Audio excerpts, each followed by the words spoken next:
Hey, it's Marthea Pitts, the MSW coach, and I'm going live to talk about why you need a career plan, especially in this job market. So I'm going to do some housekeeping things, make sure everything is going good on my end, but we're going to jump right into it. I'm going to share with you 3 reasons why you need a career plan. Drop a 1 in the chat and tell me if you could hear me good. A 2 if my sound can be better. I'm trying to go on my Mac to see if I could see or hear, but it's not pulling up. But I want to share, hold on a second. Why won't it? That's weird. I want to talk about 3 reasons why you need a career plan. Primarily because on Sunday, or on this Friday, why won't my thing load? But anyway, this Friday, I'm going to be doing a 3-day virtual career planning retreat where I'm going to take you through the steps of effectively understanding what you need to be considering when creating a career plan that will actually move you towards the point of getting the job that you want or getting to the place you want your career to be. Because a lot of social workers think that a career plan includes just, I need a degree, I need to apply for the degree program I want, I need to get the credentials that they think they need. But a career plan is way more extensive than that. That actually is what you would call an education plan, right? Where you come up with the plan around what degree you want, what school you want, what major you want to be in. But your career needs a whole separate plan. And I always use the analogy because I love a good analogy. I don't know why Instagram not loaded on my end. But I always get the analogy of like, you have plans for everything else in your life and you need one for your career, right? You don't jump in the car without having your GPS on and figuring out your route that you're going to take to get to a new destination. You don't go into the grocery store unless like you like me and live out the land, but you don't go into the grocery store without a grocery list about like what your meals are going to be for the week and what items you need to buy. And you don't go into your degree program without an education plan about the course sequence that you're going to be taking your classes in, what semester you're going to take them in, how long it's going to take you, without mapping out how long it's going to take you to get to graduation. Okay, you can hear me good. And so the same thing is required in your career. And so I'm having a 3-day virtual retreat that's starting on Friday and will end on Sunday, where I'm going to break down things that you need to know to strategically pivot into macro level roles, especially in today's job market, because there's a lot going on, right? Which thankfully doesn't impact macro level jobs, because macro jobs are largely funded by non-governmental agencies, right? And so what I've been seeing actually in the job market is that macro employers are really doubling down on their efforts. They're hiring like nothing is going on in the world. They're actually securing even more funding and utilizing even more funding than ever before to combat all of the changes that are flowing down from the federal government. So my coaching clients are still going on interviews. They're still getting job offers. Nothing has really been impacted for those who work with non-governmentally attached organizations. So in the career planning session, I want to teach you how to effectively plan for your career moves over and beyond just the degree and the certification and the license, which you don't need a license to do macro work. I'm also going to teach you how to strategically position yourself through your plan to get the jobs that you want, because that is it's a science. It really is. And it's more than just saying you're a social worker, because for macro jobs, they are largely in organizations where other social workers do not work. And so there's a lot of things that you have to do around curating your experience in a way that appeals to macro employers. And I'm going to be sharing a few other things that teach you how to strategically plan and map out your career. This is how my coaching clients, those who came through the earlier cohorts of the Micro to Macro Career Accelerator, this is how they are continually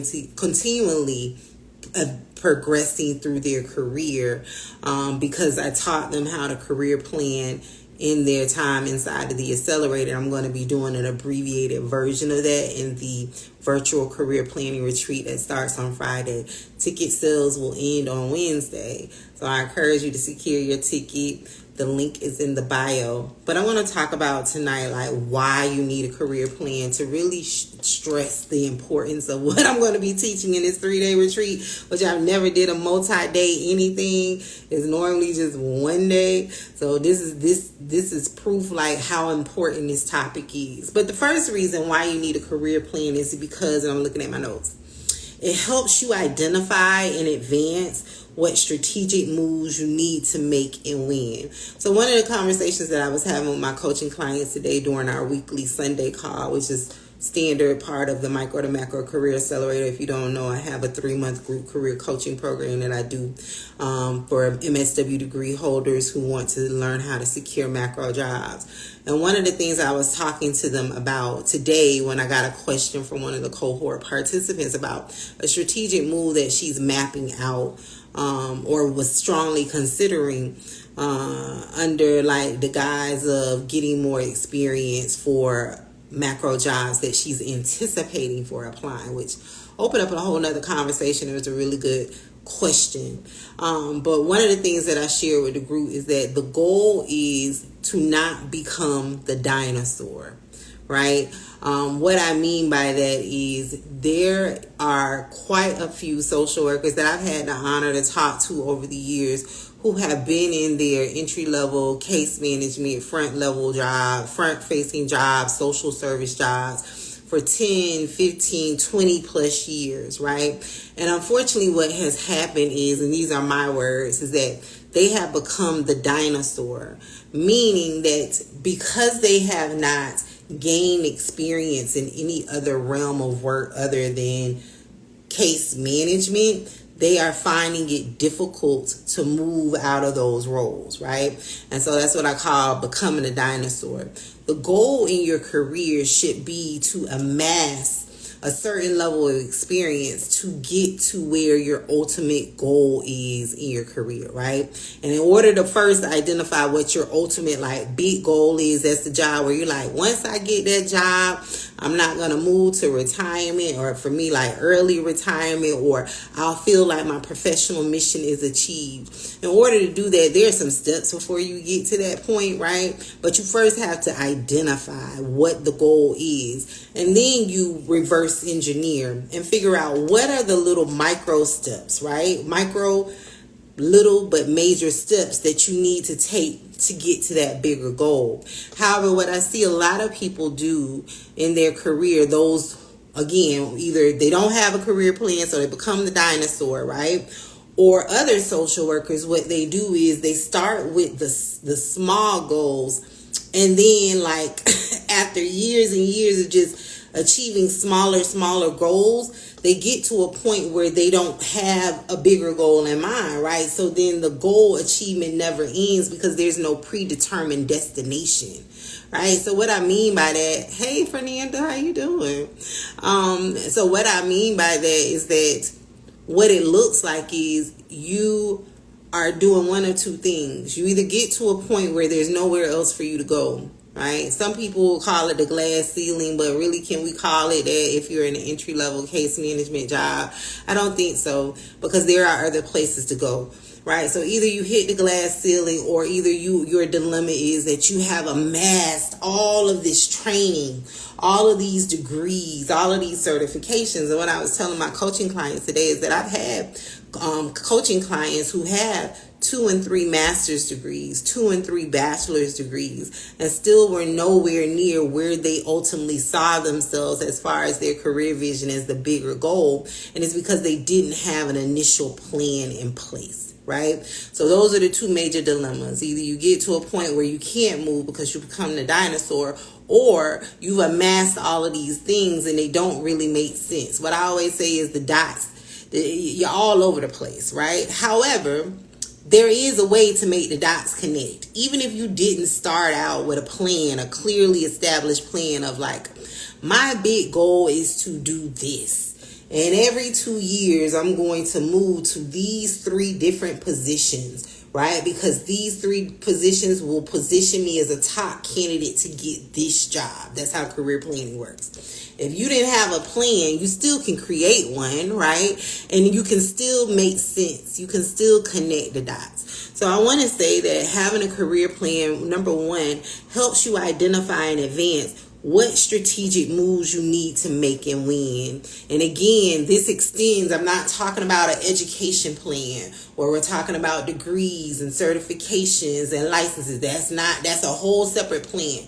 You need a plan for your career, right? So it helps you map out those strategic moves to prevent those 2 dilemmas. And if you're just coming in, catch the replay and let me know where you are. What are you currently experiencing as far as the 3 things that I'm going to share. So the first one is it helps you identify in advance what strategic moves you need to make and win. Number 2, having a career plan ensures alignment between your career vision and the jobs that you get. So I cannot tell you the number of social workers. At this point, I have talked to hundreds, if not thousands, of social workers, be it one-on-one, informally, and on my posts, on my podcast, all over the world, right? Not just in America, all over the world. I have coaching clients in other countries that work with me inside of the accelerator, right? One of the things that I see as a recurring theme among social workers is that when they don't have career plans, which is basically everyone, right? Again, a lot of people confuse an education plan with a career plan. We're talking about a career plan, and many people do not have one. So what I always see is a misalignment between the vision they had for their career, if they even had a vision. Now, a lot of people don't even have a vision. How you know if you have a vision or had a vision is by answering this question that I ask everyone in my Get to Know You chats when they're considering working with me inside of the accelerator is, what did you have in vision? What was the bigger goal? What was the goal of you getting your MSW degree when you hit apply on your degree application? Where did you see yourself going with that degree? And everybody usually says, like, I really don't know. I really didn't have a plan. I really didn't, right? So that's one way you can tell if you had a goal. But and then another way that you can tell if you have a goal currently is, again, if you're very clear and specific about the type of job you want, right? And what type of organization you want to work with, and what issue and population you want your work to center on. That's the cornerstone of my career clarity framework that I take my coaching clients through. You have to be able to name all of those things, right? To say this is the goal. What I see a lot of social workers do is they have identified like a broad issue that's real broad, right? So it may be, I'm interested in health equity. Okay, that can go many different directions. Are you interested in health insurance for self-payers? I have a coaching client that's interested in that. Are you interested in like how people are treated in the hospital systems? Are you interested in like justice impacted people and how they're treated in the healthcare system, right? Are you interested in certain populations, certain communities, right? So if you're when asked like what type of macro job you want, if it's very broad in nature and you haven't really distilled it down to a specific issue or a population, that means that you need clarity work, right? So I'm giving you all more than what I came on here to talk about. But you need clarity work, right? So because you don't have those things in place, the underlying issue is you don't have clarity. But how that shows up bigger is that you don't have alignment between your career vision and the jobs you get, right? So again, somebody will probably, most likely when you all find me, you're like, I want a policy job. And then but just so you know, there's more work out there than just policy. Okay. And that's what I teach my coaching clients. But usually when you find me, you're like, I want a policy job. But then when I ask you, what job are you currently in? Even though it's micro, what job are you currently in? It'll be something like, I currently work with elders in a facility. And I do medical social work. right? That's misaligned, right? Because if you are doing direct service where you're serving patients all day, it's a likelihood that you're not touching policy of any kind, like directly, right? Indirectly you are, and that's a whole nother set of work that I do with my coaching clients to help you uncover that. But there's no clear duties or tasks attached to policy, and it's because you are misaligned. It's because you didn't have clarity, right? And again, clarity is being very specific about the type of work you want to do, what population, what issue you want to do your work to involve, and what types of organizations you want to work with. So if you're saying you want to do policy, but you're working over in this different setting, that's a misalignment. How it should look is you should be in a position where you're touching policy and working with policy day in and day out.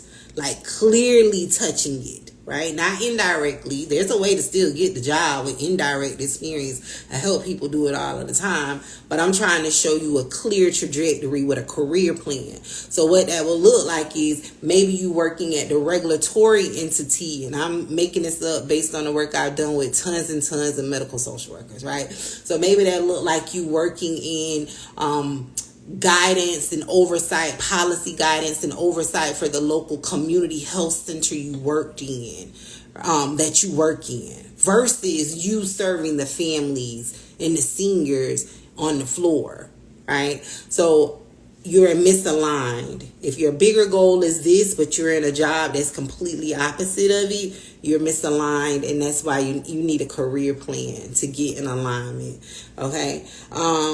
And so it helps. So the bigger thing from that is a career plan helps you save time. It helps you save time. It ensures that you are always on track with what the big goal is. And the deeper feeling attached to that is it ensures that you don't feel all over the place in your career, right? One moment you're doing this, one moment you're doing that, one moment you're doing this. Because ultimately at the end, if you spend too many years doing that, where you're in jobs that are not connected to the bigger goal, it becomes harder for you to make that transition. Right. One of the questions I got today from my coaching clients is around the fact that in her past, like earlier social work career, she spent small chunks of time in different positions, right? She's a clinical social worker. She spent small chunks of time in different types of positions. However, with her, they all connect to ultimately what her bigger goal is that she's now identified inside of the accelerator. However, before coming inside of the accelerator and identifying my big career goal is this, on paper it doesn't make sense because she didn't know what the goal was. She had no clear understanding of what am I really working towards here. She just really was shooting in the dark. Right, so having a career plan ensures alignment. The third reason why you need a career plan is it helps you save time, money, energy, and I wrote down here emotional turmoil. Right, emotional. Underline that, put it in all caps. So having a career plan helps you save time, money, energy, and emotional turmoil. Okay, and so what I mean by that is what I know to be true about the people who choose to work with me inside of the accelerator is that they take what they do very seriously. Very seriously. You all are the superstars of where you work. Oh, Fernanda says that's good. Thanks, Fernanda, for the feedback. Sometimes I'm like, is it landing? Okay. One thing I know about you all is that you're superstars and you're high achievers and you really take what you do seriously. And so the last thing you ever want to feel in your personal life, most definitely in your professional life, right? Because that's usually where we show up the brightest, is that you don't want to feel all over the place. And you don't want to feel like what you're doing is a waste. Right? So having a career plan ensures that you have some type of system in place, right? Of course, life happens. Things will be needing to change because life will require change, and we got to stay fluid and move around. However, for the most part, you need some type of written plan in place. And so having a career plan in place helps save that emotional turmoil, the inner conflict that you really don't have the words for, that you maybe don't talk about out loud, but you silently think about like, this is not what I went to school for 5, 6, 7, 8 years for, to be doing this. I thought I was going to be doing something much bigger, more impactful. You know, those silent thoughts that you don't share with anyone out loud. It saves you from all of that, right? Because you have a clearly laid out plan. And it's not just a plan that says I'm going to go get a certain degree. It's a plan that's based on factual information and data. It's not a plan that's based off of what the social worker that has been at your job for 15 years told you to do. No, it's based on what the actual labor market, the job market is showing. Right now, we're in a huge shift in the job market. What I said at the beginning is that it doesn't impact macro jobs. My people are still getting interviews. They're still getting job offers every day. However, it does require them to change their route, change their plan a little bit, right? Navigate the changes just a little bit. And that's what I coached them through. And I've shared some of those things here publicly about what you should be doing differently in your macro job search. But having a career plan helps you really get organized with what you are doing, when you're doing it, and understanding how it connects to the bigger goal. Right? So it saves you emotional turmoil of like wandering through the workforce with no clue as to what's going on, or randomly taking jobs, or not understanding about how your current work positions you to be qualified for the bigger job you want, because you have it all laid out. You looked at the data, you looked at job posts, right? We don't do the whole informational interview. I don't know where y'all got that from, but if that's what you operate on, you need to dismiss that. How you understand what you need to get the job that you want is by actually looking at the job posts, by reading the job descriptions, by learning how to read the job description. And that is way more than just going down to the requirements section and looking for social worker, MSW degree, right? It's really understanding what experiences do I have in my toolbox that I can use to pivot into a completely unrelated industry if need be. If my nonprofit shuts down, if the funding gets stopped, because nonprofits are largely funded by governmental dollars, and we know what's going on. We know what's going on in the nation, right? How are you going to take the experience that you have and strategically pivot to something outside of nonprofit, outside of social services, which are governmental funded as well? How will you pivot into an unrelated industry or organization type? That's what I help my coaching clients do. They pivot to completely unrelated areas of work, again, that are largely non-governmental organizations, meaning they don't get federal dollars. So those jobs are secure. One of my coaching clients, one of the organizations she found recently when I was teaching her my method for finding macro jobs that do the work that you want to do, she learned, because I also teach my people how to read the financial data, to learn about the financial health of the organization. How are they paid? Especially, again, in this present day, what's going on in the country, how to read where their funding is, how it's allocated, how it's received. She learned that one of her target organizations say they have over $5 billion with a billion dollars to spend down in the next 10 years, right? So all of that is important, because that shows that if she got a job there, there's longevity there, because they have money to support the work and to support her position, right? But I'm detouring a little bit. But all of that comes from learning how to effectively plan, to understand what the goal is. It then opens up the gate for you to understand what other things I need to be looking at when it comes to a job, over and beyond their posting a job. right? Because job longevity and this, because no job is guaranteed. Let me be clear on that. But there are some things that you can do to ensure that you are like your career is flourishing the way it's supposed to be. Of course, we cannot control things that are just falling out of the sky like what's been happening in the world. However, there are some mechanisms you can build in place for yourself to learn how to navigate, right? So again, if you're currently a micro case manager, social worker, and your job is at risk if you're in a nonprofit of being like shut down because the federal funding is closing, you need to know how to pivot outside of nonprofit work. You need to know how to pivot outside of governmental work. You need to know how to pivot outside of social service agencies. And all of that comes by knowing how to position your experience. But again, having a plan to do that, having pre-identified, I'm going to move to this industry and this is how I'm going to do it. This is when I'm going to do it.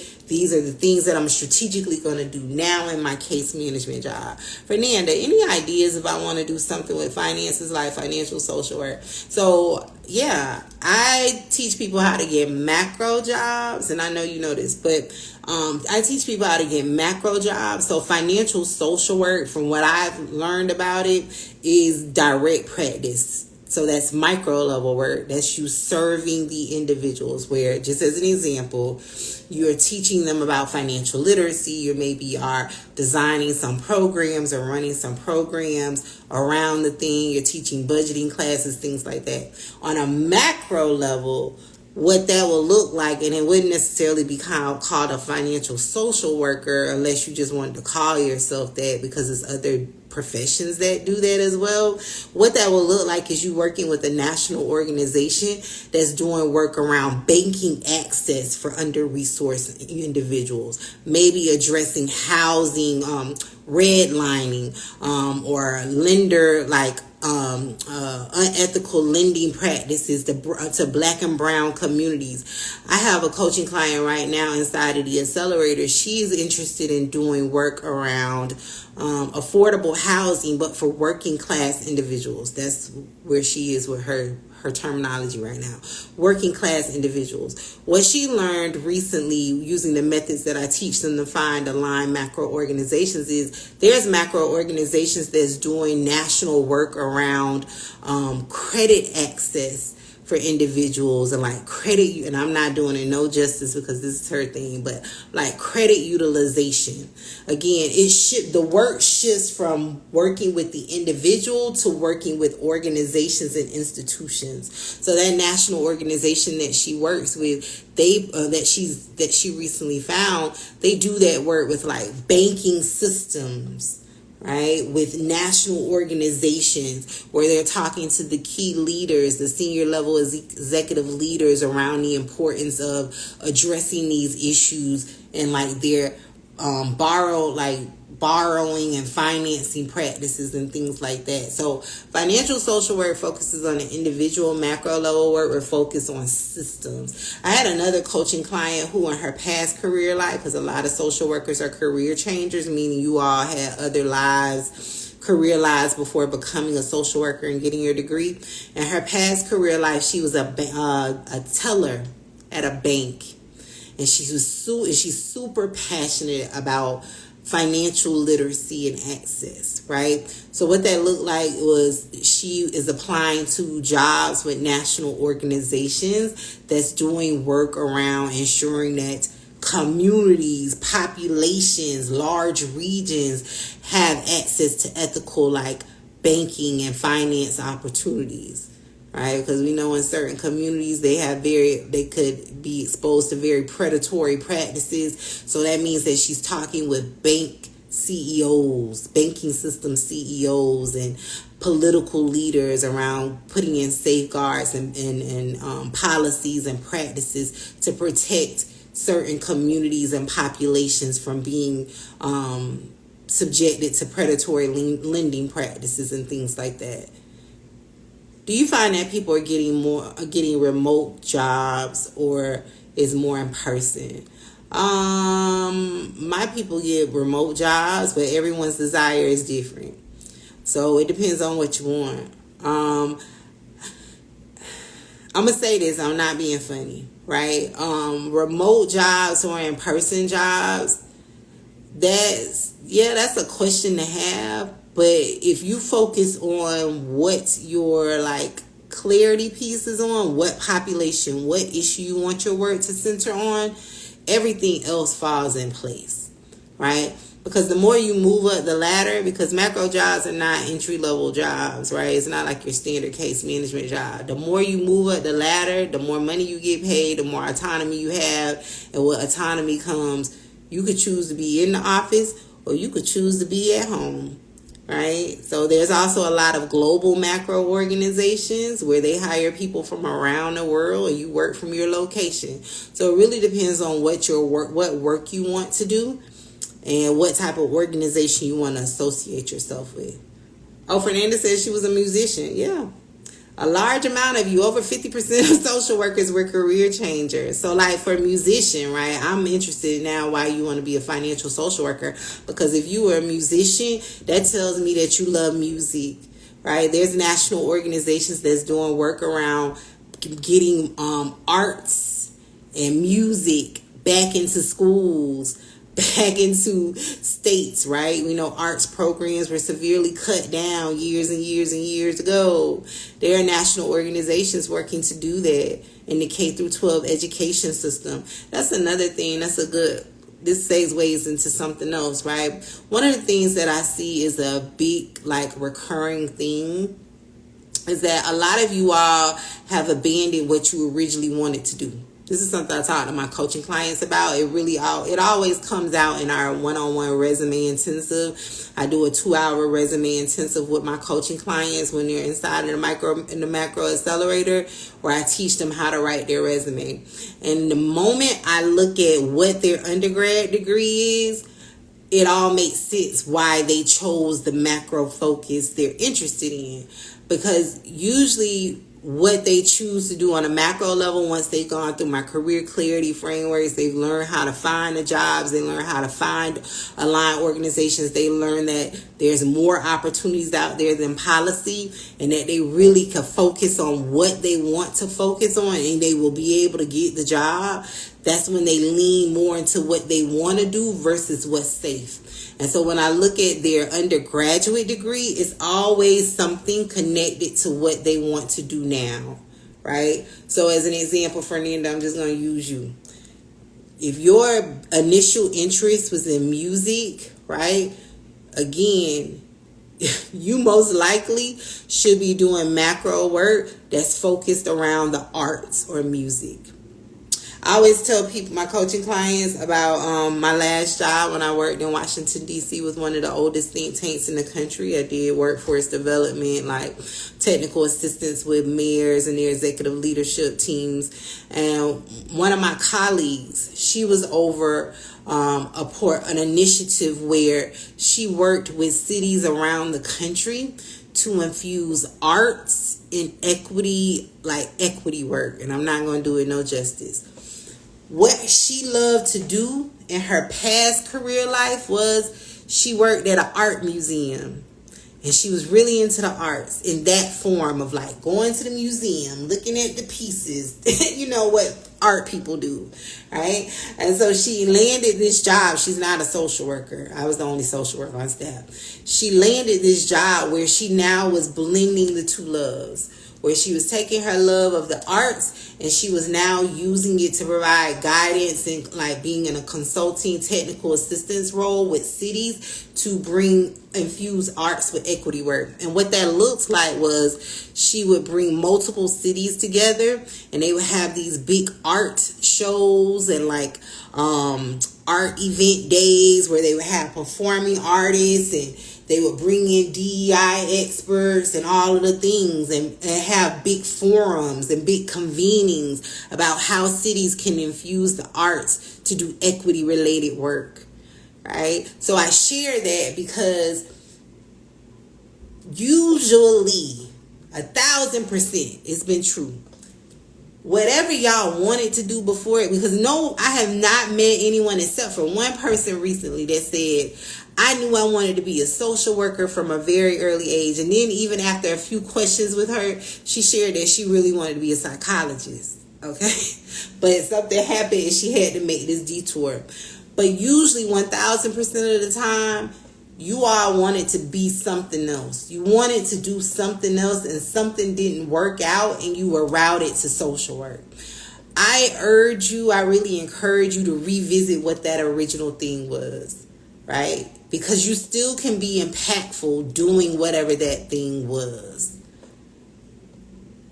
Fernanda says, I like that. I've never thought about doing macro work around the arts. It's a major thing. Oh, you said I also study about finances a lot. I'm an immigrant. A lot of immigrants don't have knowledge of retirement in the U.S. That's how you get specific, right? So that's more than financial social work. You just told me the population and you just told me the issue. I would even distill that down a little bit more about they don't have, you said retirement. Okay, so that's specific. The issue is retirement. The population is immigrants. That's how you get specific. So that's way more than just financial social work because you're very clear about immigrants and retirement in U.S. So on a macro level, what that will look like, because I have a coaching client that landed a job doing it, is her bigger career goal was to work with organizations and in roles where she was helping to streamline integration for immigrants, their integration into American society. But she was specifically looking at the aspect of employment that extended over and beyond being paid under the table, seasonal employment, things like that. Employment that really led them to self-sufficiency, right? So your specificity is retirement in the U.S. What does that look like for them? Are you interested in the saving piece? Are you interested in the plan? Like all of that. You are the expert. Fernanda says, arts brought me to where I am now. Got a full scholarship to study music here. Opened a company and got a degree in social work. Fernanda, we need you back in the arts. You could blend both worlds. The kids need arts. They need it. Yeah, they need it. So you say you're LMSW. Thank you. Love that. You're welcome. Retirement and finance. I love it. Peter, I have a BS in chemistry back from my home country where I was a teacher. I love that. Okay, chemistry.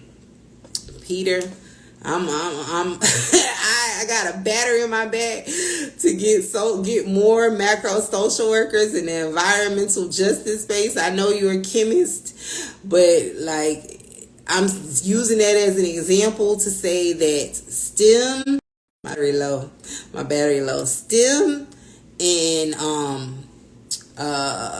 social change work go hand in hand.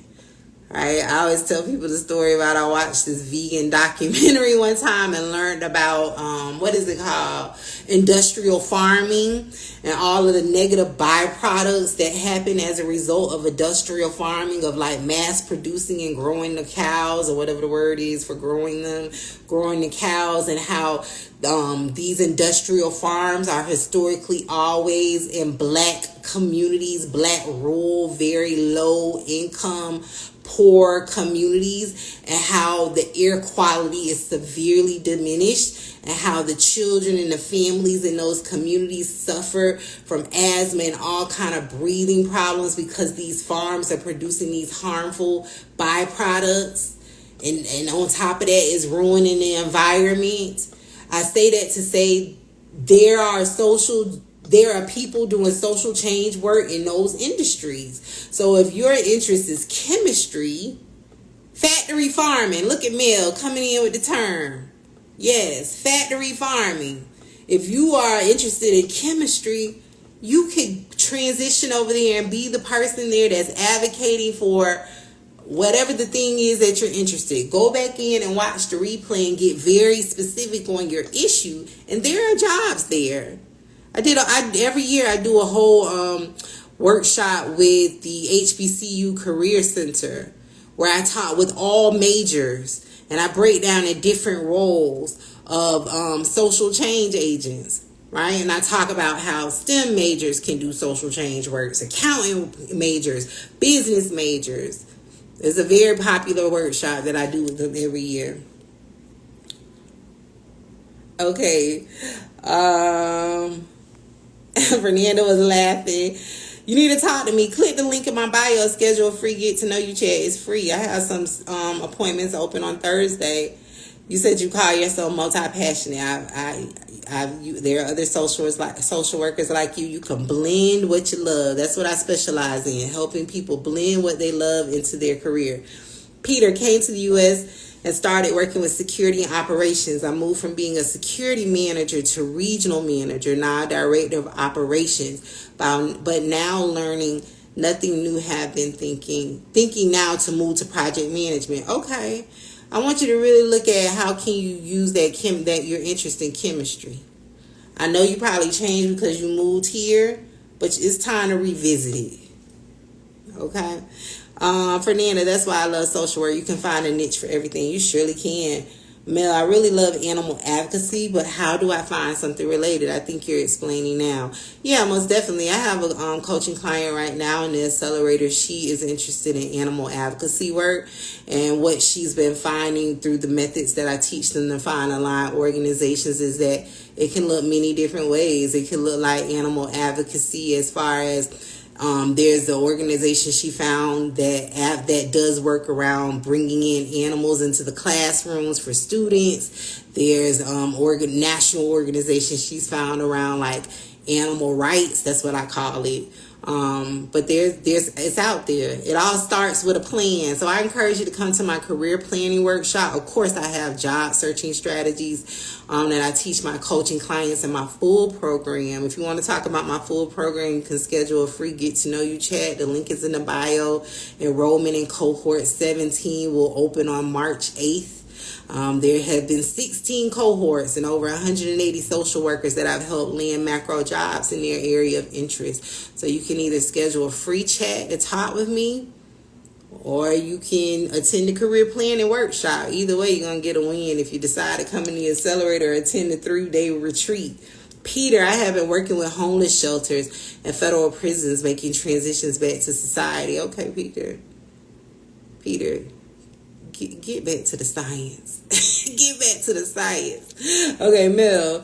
But when I look at job posts for LCSW, when I'm finished with the program, I'm assuming I have to just take what I can get. No, you don't. That's why you need a plan. You need to be in a retreat that's starting on Friday. I'm having a 3-day career planning retreat. You need a plan, a career plan. Right now, you're working on you said when I'm finished with the program, so I'm assuming you're in school.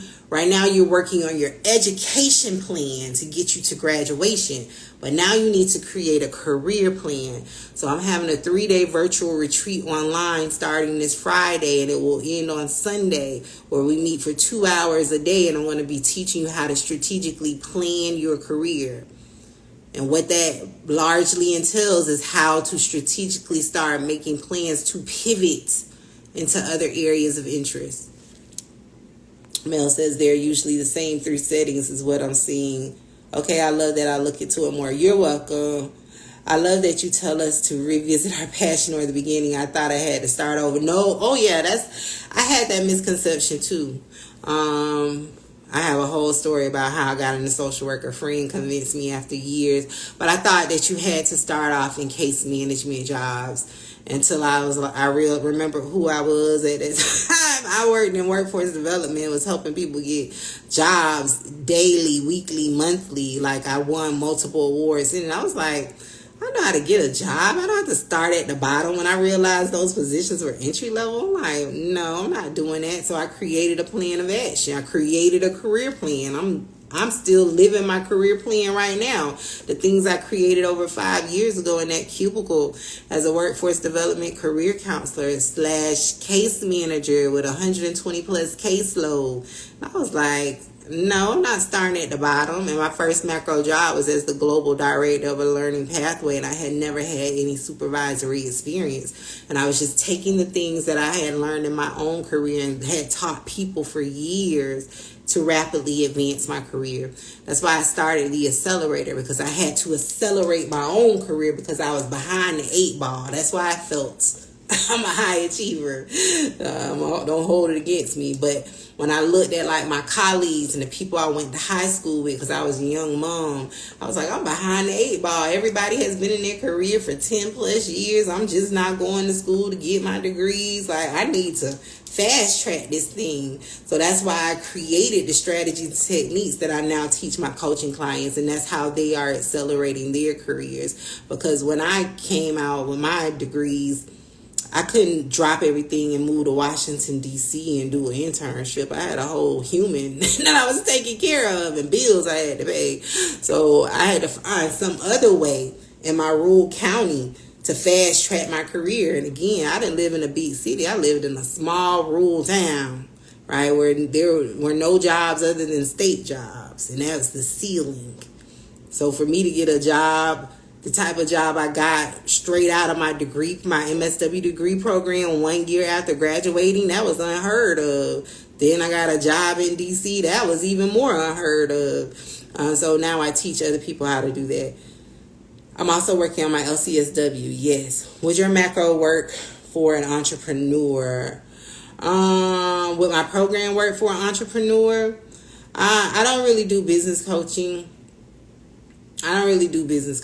There's some other business coaches out there. But I would say that you need a plan. Mel says very inspiring. Thank you. You're welcome, Mel. So I wanted to come on and talk about why you needed a career plan. It sounds like you all have gotten the point. I think I have really beat the issue to no end. What was my first role? My first role was the director of a teen mom learning pathway at an online high school, where I designed a global program and initiative that's still in use to this day. My population and area of issue is pregnant and parenting youth and young adults, and helping them achieve lifelong self-sufficiency through high-quality, high-paying jobs. Why? Because I was a young adult with a child, and I couldn't get a job, right? So I vowed that I would make certain that no one else would have to experience that. So that was my first job. But since then, I've had 4 macro jobs. I always say 4 or 5. You can look me up on LinkedIn. The link to that is in my bio as well. But my second job from there was as a researcher at a R1 university, where I worked with a child welfare institution, specifically doing equity work with the workforce in that early childhood education system in the state of Florida. And then I taught in higher ed for a little bit and was like, that is not for me. That ain't for me. It's too much like case management. I even did a semester of advising. No. I was like, I loved case management. And I mainly did that because that was around the time I started my doctoral program. And then from there, I worked in policy for the same workforce development program I worked in. On the front lines, I served as 1 or 2 state policy consultants, and then the job after that was the one that I landed in Washington, D.C. with one of the oldest think tanks in the country, where I co-led a $2.5 million initiative, and I was working directly with multiple mayors in different cities to help them develop career pathway opportunities and collective impact partnerships to really create more opportunities than barriers for youth and young adults in their cities to get quality employment, right? So, and it was all birthed out of my time on the front lines, where I saw the glaring inequities in the workforce development system, where they cherry-picked people and decided who could go into training programs and who would have to spend all of their time doing volunteering and not being able to look for employment, right? I got a whole 2 podcast episodes about how I got into macro work, but it was all birthed out of my case management experience. And on top of that, the rural county that I lived in, one of the years where I was working on the front lines, in that job was identified to be my city was identified to be the most economically segregated city in the nation. Not in the states, in the nation. And so I didn't know that until after I got out of that job, and I realized why it was so hard for my people to keep good quality jobs. And that's when my eyes really opened to the fact of there's some deeper systems level issues going on here. It's more than just the people don't want a job. No, there's no quality, good employment here, right? And I was subjected to that as well. Right. And so it was in that cubicle in that first case management job before I knew it was the most economically city in the nation. I was just like, I want to be closer to power. I want to create more opportunities and barriers for people. They come through this program, but they're staying in this program decade after decade. I had the OG case managers on my team. They had worked with the grandmother when the law was created, when the act was created, which was the Power Act. That was the act that governed my program, the Welfare Transition Program. They had one OG case manager had the grandma. Another OG case manager had the mom. I had the granddaughter because I specialized in pregnant and parenting youth and young adults. 3 generations still actively coming through the program. Right? Of course, the grandma wasn't there no more, but they had been on somebody's caseload. That's a problem. Especially if the aim of the program is to help these people achieve lifelong self-sufficiency through employment. That is in the aim of the act. If you pull up the multiple 100-page act, the aim is to help them achieve lifelong self-sufficiency. Why aren't we doing that? Why is three generations of this family coming in? Why are recidivism is a thing, not just in the justice system, but also in the social service system. And so this is what I used to go looking for to understand, how can I help the granddaughter so she can stop this cycle? Since the grandma and the mama didn't be here, how can I do this? I didn't know it was called macro social work. I had just started my MSW degree program, but I'm a problem solver, right? So I'm looking for answers. And that's when I realized, again, I knew nothing about macro social work. I didn't have a name for that. My program was admin focused, which is like preparing you to be the CEO of a nonprofit or be a supervisor at a social service agency. But I went looking for answers to find resolutions to be like, how can I really help the daughter? Right? But I didn't understand. I didn't know that there was a whole nother underlying like invisible set of issues going on in my city, which is why it was named the most economically segregated city in the nation. I lived in a college town. So we have people, and it's the capital of Florida. So we have people on one side of the town who made millions a year. Then you have people on the south side of the town, which is who the people that I served, who barely made $12,000, $15,000 a year. The city that I lived in also is the home of the poorest zip code in the whole state of Florida. That was the year I was on the front line serving them. But I was still getting people these jobs. That's how I got the awards. I was really good at what I was doing. I was recognized by the CEO, but I had no idea the magnitude of what the heck I was doing until I was out of that role. Like, I didn't understand how big of a deal it really was. I knew my colleagues would make a big deal of it, but I didn't really understand it until 2 years later when I was out of the position. I was like, oh, I was doing the impossible. I was getting people jobs in the city where there ain't no jobs. Right? So I say all that to say that led me to become a macro social worker, because I was like, I want to work on this thing. Why? Because I personally experienced it. Again, I didn't know what I was experiencing. I honestly thought before I took a sociology class in my AA degree program, I thought it was due to something I was doing wrong. But what I learned later during my education journey is that, no, I was being impacted by these invisible systems.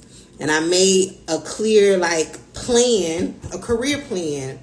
I don't have my book here, but I still have my plan that I created in that cubicle. I was like, I'm going to get as proximate to power as possible. I don't want nobody else to experience the hardship that I experienced working bad jobs. I worked in call centers in state government that paid nothing, little to nothing. I remember my first state job which it took me a lot to get that job because nepotism was huge in that city for state government jobs. This is before they privatized the process of hiring people. Before, you had to know somebody. You had to have an auntie, a mama, a cousin, a friend, a neighbor to put you on with the state. But I finally cracked the code and got the job, and also it was part of the fact that part of it was that they had privatized the hiring, right? And so that gave me a little more leeway because I didn't know anybody in that city. And my first state job, I got paid $19,100 a year. $19,000. That ain't nothing. That wasn't that long ago. Me and a whole human I was raising. Right? My human, she's now 25. But she was a baby then. She was like, what? Yeah, she was in preschool or something like that. So I got a battery in my back because I experienced it myself. And I was like, I don't want anybody else to experience that. Because I know that one good paying, good quality job will change your life because it changed my life. Right? So as a workforce development career counselor, I was doing the impossible in that job. And I had no clue, like, the magnitude of it until years later. Look at y'all, got me talking about the background. Okay, let's read these comments. Okay, Mel asked me what was my first role.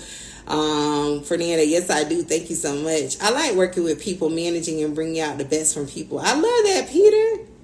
Fernanda, I love that you help people to get higher paying jobs. Much needed. I can believe that people are still accepting to earn less than 50K with a master's degree. Yeah, it's because a lot of people don't know the fundamentals of getting a job. That's why I'm on here every day in some way, shape, form, fashion to teach you something.